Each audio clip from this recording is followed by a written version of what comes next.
Le 16-20 en mode été avec Guillaume sur Jordan FM. Allez, comme premier, on va parler de sport tout de suite avec Thomas Palmier qui est avec nous. Merci Thomas d'être avec nous. Bonjour Guillaume, bonjour à tous. Thomas, c'est vrai qu'on t'avait vu il y a quelques années en stage déjà chez nous.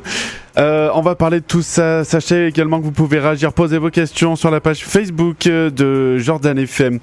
Thomas, passionné de sport avec un rêve, devenir journaliste sportif, c'est toujours le cas ? Ah oui, totalement Guillaume, comme tu le disais, j'étais passé du côté de Jordan FM il y a quelques années en stage. Oui, tout à fait, c'est mon rêve. Maintenant, j'espère que ça va devenir un objectif au fur et à mesure des mois. Ouais. Alors justement, comment ça s'est passé déjà cette année scolaire ? Une année un petit peu tronquée, après cette crise du Covid-19. C'est sûr qu'on a dû arrêter notre année scolaire aux environs de la mi-mars. Derrière, là, juste après cette crise, c'est bien sûr une rentrée qui a été compliquée, qui s'est d'ailleurs très vite terminée avec une sortie scolaire il y a quelques jours. Classe de terminale, le bac, c'est dans la poche ? Oui, j'espère. Normalement, on devrait avoir le résultat du côté environ du 7 juillet, mais normalement, ça devrait le faire, oui. Normalement, ça devrait le faire, et du coup, pour la suite, ça va donner quoi ? Je serai du côté de Lille l'année prochaine pour une formation assez générale avec une spécialisation dans le journalisme, avec un petit peu de déontologie, d'histoire du journalisme. D'accord. Donc, voilà.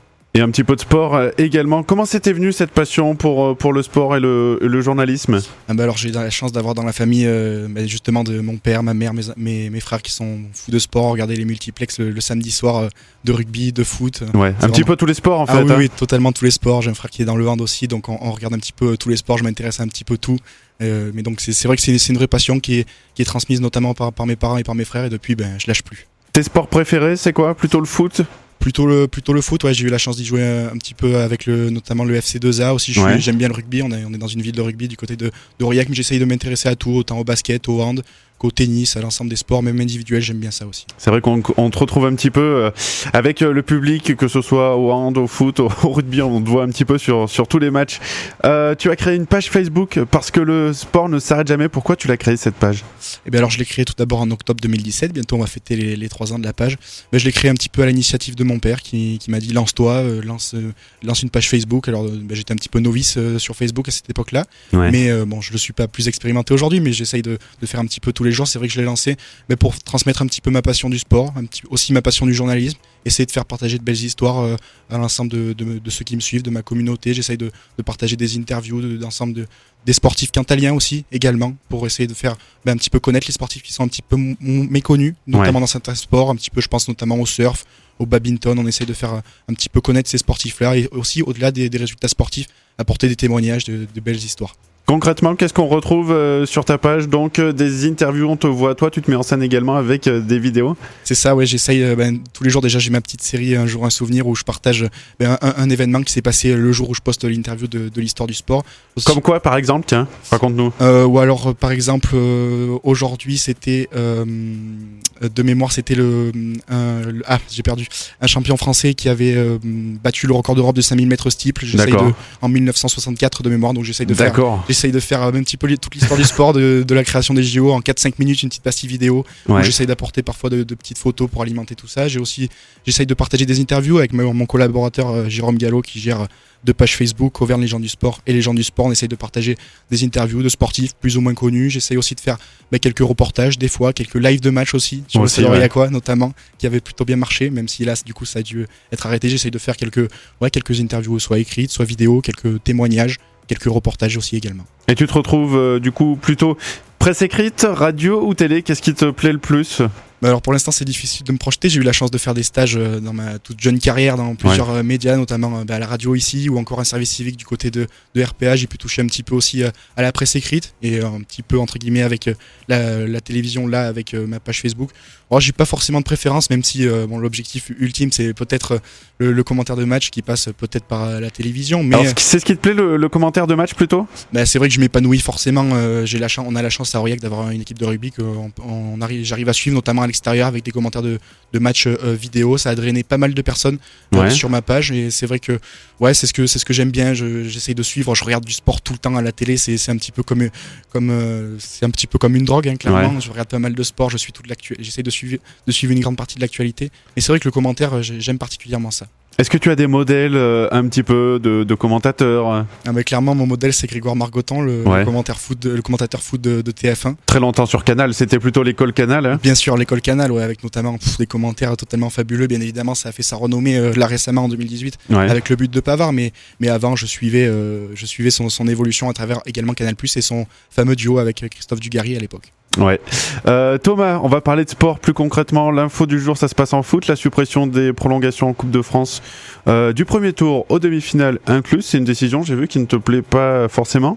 Moi, c'est vrai que je suis pas trop fan parce que quand on regarde les matchs de Coupe de France, les 7e, 8e tours à midi et demi le samedi sur Eurosport, c'est vrai que on aime bien voir les prolongations. Il y a les petits clubs qui arrivent à s'arracher pendant les prolongations pour aller accrocher des clubs professionnels. Alors j'ai vu, on a pu discuter avec quelques membres de ma communauté qui disait que des fois ça favorisait peut-être aussi les clubs amateurs cette décision parce que ça leur permettrait d'éviter 30 minutes en plus. Exactement, moi je suis assez pour justement pour cette raison, tu sais. Alors moi il y aurait plus de surprises peut-être. C'est vrai que je peux comprendre ce point de vue là, mais moi de mon point de vue je parle plutôt du spectacle. C'est vrai que ça apporte un petit peu plus de spectacle et de vie, même si d'un point de vue physique je peux comprendre aussi les joueurs. Peut-être qu'au niveau du spectacle justement ça obligerait l'équipe la plus forte à se donner complètement durant les 90 minutes. Bon, à voir de ce que ça peut donner cette décision. Et puis alors Thomas étant passionné de sport également, je t'ai préparé un petit quiz. T'es d'accord pour jouer ? Ah oui, je suis chaud. Bon, on va parler de foot justement. Et tiens, on parlait de Coupe de France. Qui a remporté la Coupe de France 2019 et contre qui ? Le Stade Rennais en finale face au Paris Saint-Germain, malheureusement. Mais c'est le Stade Rennais qui l'a emporté. Et oui, je me doute. Je me doute que cette décision, tu l'apprécies pas forcément. Mais en tout cas, c'est bien la bonne réponse. Je sais que tu es supporter de Paris, c'est pour ça que je t'avais demandé ça. Qui a remporté d'ailleurs Paris la Coupe des Coupes ? C'était en 1996. Est-ce que tu sais contre qui ? De tête, le Rapide de Vienne. Bon, bonne réponse également, Thomas. On va enchaîner avec un petit peu de rugby en top 14. C'est pas évident, ça peut-être. Hein. Qui a terminé à la dernière place cette saison du championnat ? Oh là, c'est une petite colle. Ah là, c'est une petite colle. De tête, j'aurais dit Agen. Alors, c'est pas Agen. C'est... Ah non, Pau. Non plus. Oh, non. C'est un club qu'on avait l'habitude de voir au sommet en principe du top 14 il y a quelques années. Le Stade Français ? Le Stade Français. C'est le Stade Français qui a terminé dernier de cet exercice. Quelle erreur de ma part. Pro D2 du coup, qui a terminé à la première place cette saison au moment où ça s'est arrêté. Oyonnax. Non, oui, Oyonnax. C'est pas Oyonnax. Là aussi, je t'ai mis des petites colles quand même. C'est vrai que c'est pas évident. Alors j'hésite entre Oyonnax, Colomiers. Ouais, c'est Colomiers donc qui a remporté, si on peut le dire, qui a terminé à la première place de cette Pro D2 cette saison. Du cyclisme, quel est le dernier Français à avoir remporté le Tour de France ? On l'entend souvent ça. Ça c'est méchant. Quand on parle de Romain Bardet, de Thibaut Pinot, c'était en 1985 si tu veux un indice. Bernard Hinault. Bernard Hinault bien évidemment, lui qui l'a remporté 5 fois, donc c'est le dernier Français à l'avoir remporté, ça fait une éternité, 1985 exactement. Et puis on termine avec une petite question de basket. Tu suis un petit peu la NBA ou pas ? J'essaye, même si les horaires de match sont pas facilitants.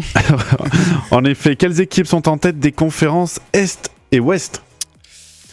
Difficile. C'est un petit peu difficile, mais ce sont les favoris de chaque conférence, donc à mon avis tu peux trouver... J'aurais dit Golden State ? Non. Alors non. Peut-être les Los Angeles Lakers. Évidemment, à l'Ouest, les Lakers de Los Angeles.